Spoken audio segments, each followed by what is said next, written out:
Assalamualaikum warahmatullahi wabarakatuh. Selamat pagi semuanya. Bertemu dengan Ibu Alfi, nggih. Pasti banyak yang belum kenal sama Bu Alfi. Oke, karena ini pertemuan pertama kita perkenalan terlebih dahulu. Perkenalkan, nama Ibu Bu Alfiatun Nikmah. Kalian bisa memanggil Ibu Bu Alfi. Nah, di sini Ibu akan menemani kalian belajar mata pelajaran fisika. Nah, fisika itu termasuk mata pelajaran apa sih, Bu, waktu SMP atau MTS? Jadi, fisika itu termasuk mata pelajaran ilmu pengetahuan alam. Jadi, yang masuk ilmu pengetahuan alam itu ada fisika, kimia, biologi. Nah, fisika. Oke, sebelum kita bahas fisika, Bu Alfi mau cerita sedikit tentang alat praktikum yang ada di MA Darul Hikam. Jadi kita juga memiliki lab ilmu pengetahuan alam dan di dalamnya ada banyak sekali alat-alat praktikum. Semoga kita akan segera saged tatap muka kembali nggih. Jadi kita bisa belajar sambil main di lab. Oke. Di sini Bu Alfi perkenalkan beberapa alat-alat praktikum yang mungkin kalian sudah tidak asing waktu MTS atau SMP.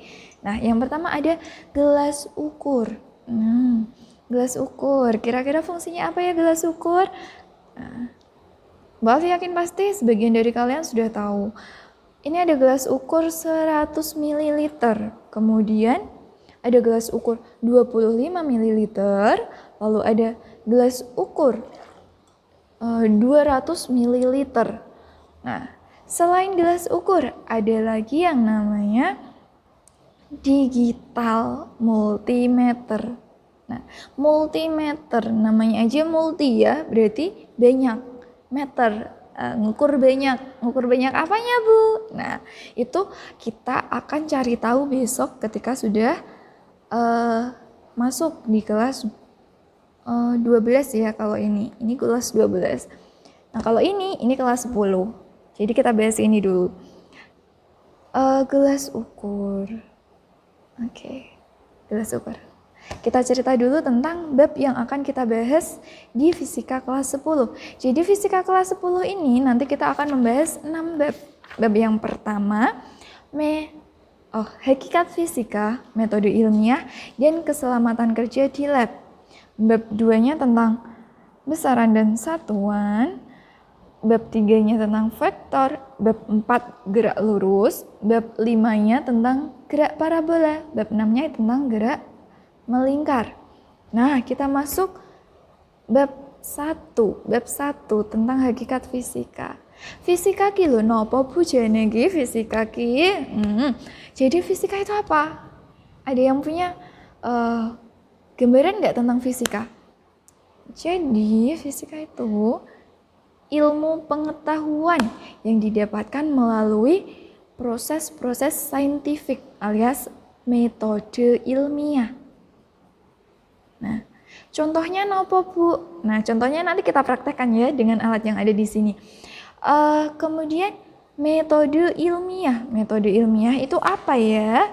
Jadi metode ilmiah itu adalah metode yang tersusun secara runtut alias sistematis yang digunakan untuk memperoleh suatu pengetahuan. Nah, metode ilmiah sendiri itu punya beberapa tahapan. Tahapannya napa mawon? Nah, napa mawon nggih? Kita cerita ke ini dulu. Bu Alfi gadah segelas air. Nah, kalau kalian melihat ini kira-kira apa yang akan muncul dalam unek-unek kalian, dalam pikiran kalian? Loh, Bu, iku kok bayune tinggal separuh. Nggak apa-apa, unek-unek juga. Kira-kira ada lagi nggak unek-uneknya? Itu airnya kira-kira ada berapa banyak ya, Bu? Nah, jadi unek-unek kalian itu bisa menjadi rumusan suatu masalah. Jadi, tahap pertama metode ilmiah adalah merumuskan masalah. Nah, misal Bu Alfi ambil berapa banyak air yang ada di dalam gelas ini. Nah, misal Bu Alfi ambil rumusan masalah tersebut. Kira-kira Kalian bisa memperkirakan nggak ini ada berapa banyak? Kalau air berarti satuannya kita pakai liter. Karena ini sedikit kita pakai mililiter. Kira-kira ada berapa mililiter ini? Oke, misal ada yang menjawab 100 ml Bu, 150 ml. Nah, itu bisa menjadi hipotesis. Hipotesis niku nopo? Hipotesis adalah jawaban sementara dari rumusan masalah yang kalian ambil. Jadi tahap pertama adalah rumusan masalah, tahap keduanya kita dapat merumuskan tujuan. Tujuan kita itu apa? Tadi rumusan masalah, misalnya ada berapa volume air yang ada di gelas. Maka tujuannya untuk mengetahui berapa volume air yang ada di gelas. Dan kalian tadi sudah bisa mengambil hipotesis. Hipotesisnya apa?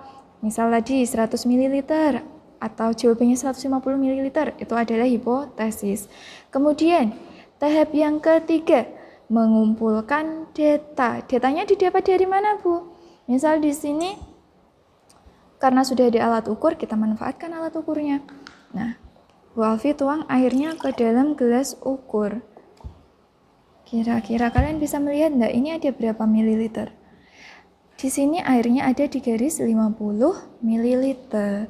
Jadi di sini kita bisa mengumpulkan data melalui sumber-sumber yang ada di sekitar kalian.